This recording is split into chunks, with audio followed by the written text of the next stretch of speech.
she could change things. She could walk in a room and make people happy and just put a smile on everybody's face. Her smile. It's contagious, wasn't it? Yeah. And she smiled a lot. And I always called it her gum smile because she would smile so much that you could see her gums. Her laugh and her smile, and those are things that, you know, I won't ever forget. Have you ever dreamt that you were dreaming?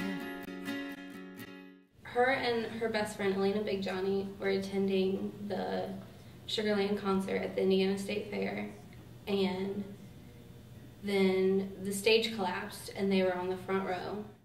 She was taken to Methodist Hospital, and that was August 13th, and then she stayed at Methodist for 6 days, and she passed away on August 19th.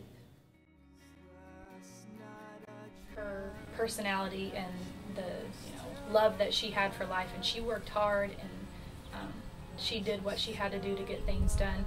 And I think that that's probably the biggest thing that people will take away from this, is they know, even the people that don't know her after all this have happened are aware of the type of person that she was. And I think that they can carry that on in their life. They think, maybe I should be a little bit more like Jenny, and maybe I should have fun and love my life and be who I really am.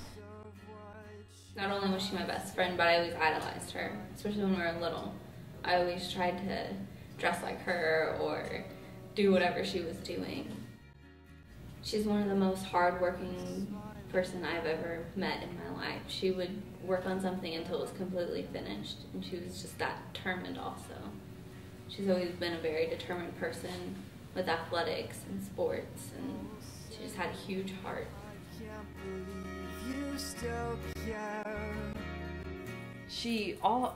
Anytime she would get a hat, it started really early, didn't it? I mean, I think probably the earliest picture I have is maybe 2.5, 3 years old, and she would put hats on, and sometimes she would wear them out, and sometimes she'd wear them backwards, and I mean, it never ended. It started early, and she wore hats and bandanas, and that was her thing, wasn't it? She dressed how she wanted to dress. She didn't care clothes, just the way she did things. It was her own little style.